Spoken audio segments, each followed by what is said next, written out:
the economy and ensuring consistently fast rates of growth.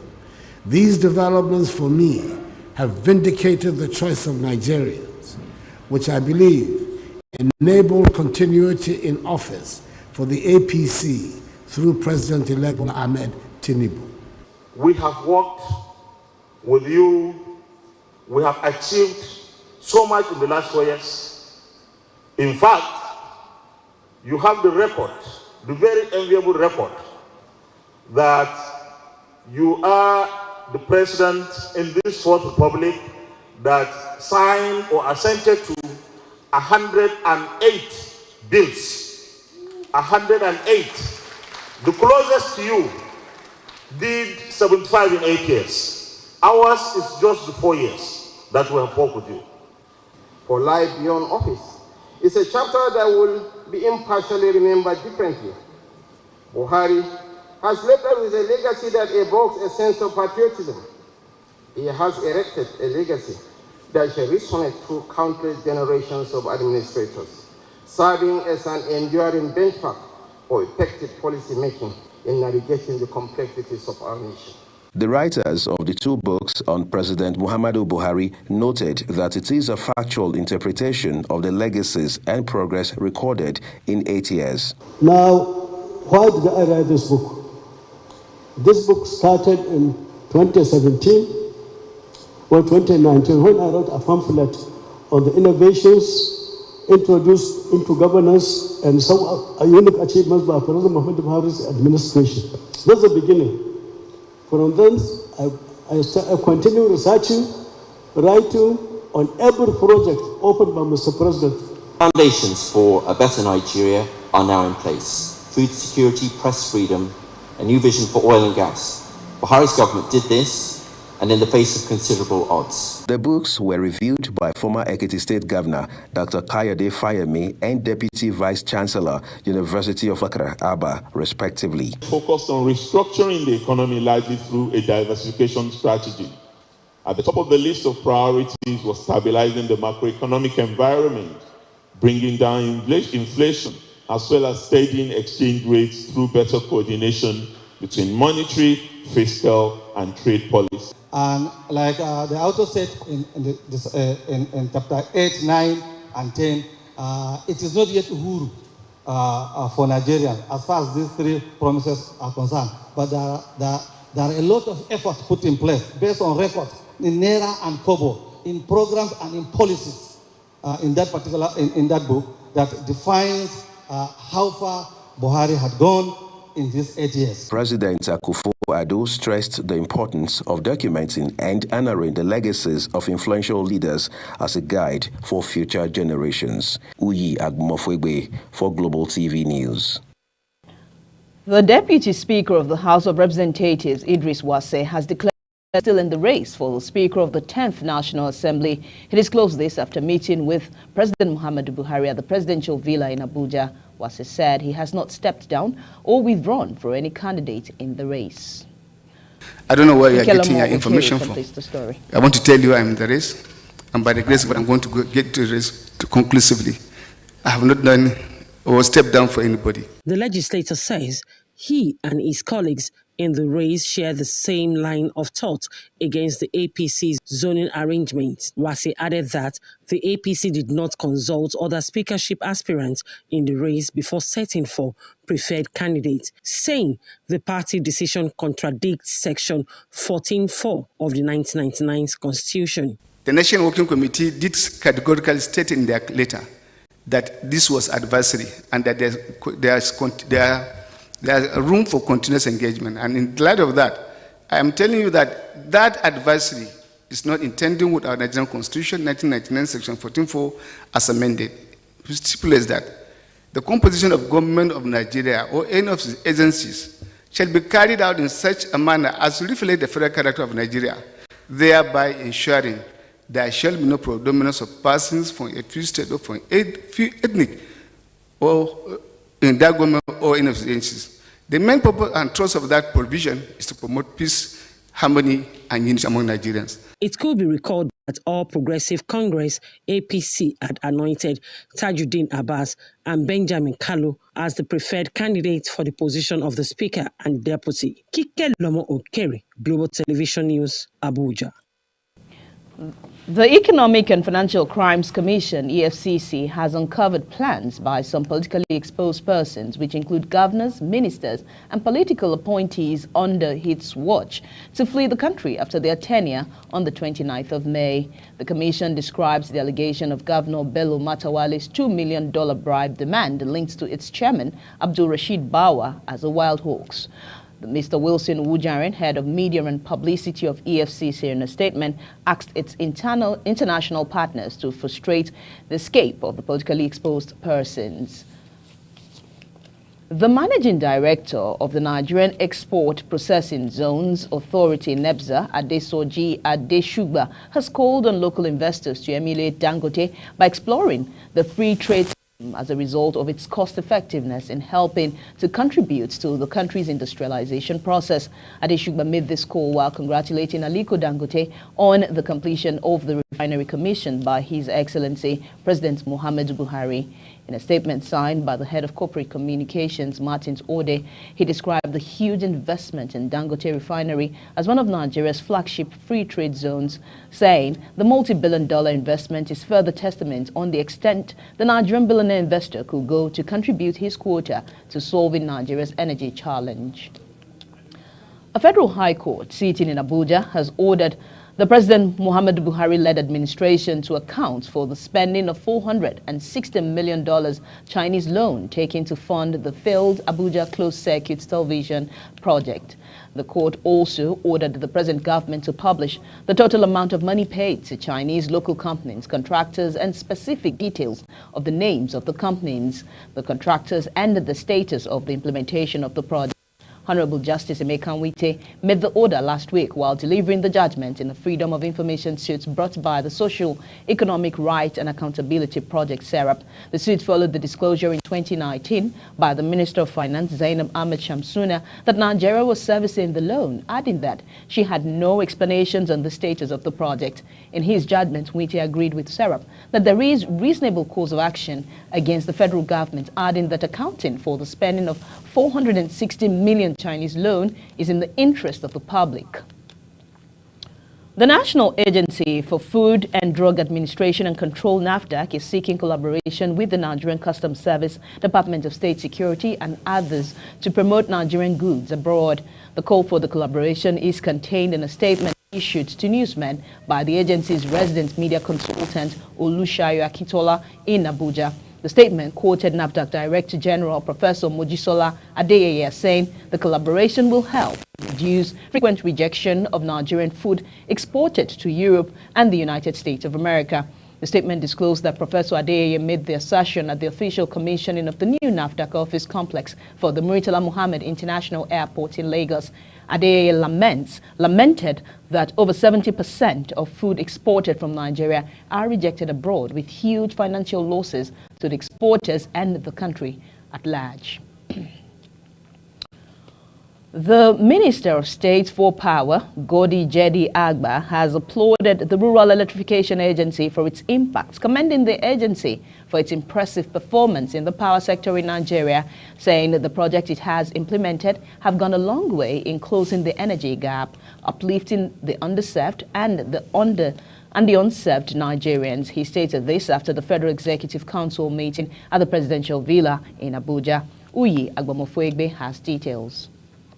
According to Jedi Agba, the REA has achieved successes under the Nigeria Electrification Project, as 5 million Nigerians have been given access and 1.2 million solar home systems have been deployed across the 36 states of the Federation. I want to assure you that in all the 6 geopolitical zones of this country, we have had a project or two projects each in of the states. There's no community in any of the geopolitical zones that we haven't had rural light intervention, solar light interventions. We've had solar panels, we have mini grids and all of that in all the zones.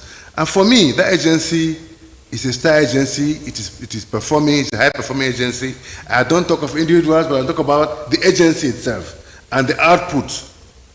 All of us in this room today come from communities. We are from different states here. But if you name your state, I'll tell you which state, which local government, and which community we have projects in. Responding to questions regarding the recent power outage across the country, the minister assured that with all the equipment being purchased for both generation, distribution, and transmission channels, the electricity supply would improve soon. However, I had an agreement with the NNPC and Nigerian Gas Company to supply gas to the GenCos, commencing from last week, so that we can have, and they're buying at the local price, not at the export price. So with that, we hope in the very near future, in a week or two, we should have improved generation and supply, which is distribution is going to be done by DISCOs, which is why we are doing everything possible for transmission company to have all the equipment necessary for effective transmission. We hope, and I assure you that power generation and distribution as well as transmission will improve despite the rains that have come in now. The minister further added that the council approved 2 memos for the ministry. The first one is approval for the award of a contract for the procurement of 25 33 kVA circuit breakers and 120 surge arresters for systems used by the Transmission Company of Nigeria, TCN. The second one is the variation due to price escalation on the construction of the Dukambo Shonga 132 kV double circuit transmission line in Kwara State at a cost of 1.5 billion naira. Uyi Agmofwegbe, Global TV News. The National Association of Resident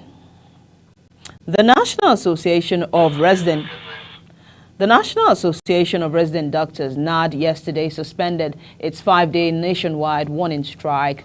National President of the Association, Dr. Emeka Oji, said that work will resume by 8 a.m. on Monday across all federal and state teaching hospitals as well as other hospitals where resident doctors are trained. You would recall that the doctors under the auspices of the National Association of Resident Doctors had begun a 5-day warning strike in public health facilities across the Federation on Wednesday last week. Some of the demands of the doctors include immediate massive recruitment of clinical staff and abolishment of the bureaucratic limitations to the immediate replacement of doctors and nurses who leave the system, immediate infrastructural development in public hospitals with a subsequent allocation of at least 15% of the budgetary provisions to health in line with the Abuja Declaration of the 2001, and immediate increments in the consolidated medical salary structure CONMES to the tune of 200% of the gross salary of doctors, among others. You're watching the AM News on Global TV, coming to you live on Star Times channel 276 from Nigeria's capital, Abuja. You can follow us across social media platforms at Global TV NJ. More stories coming your way after this break. Be sure to stay with us.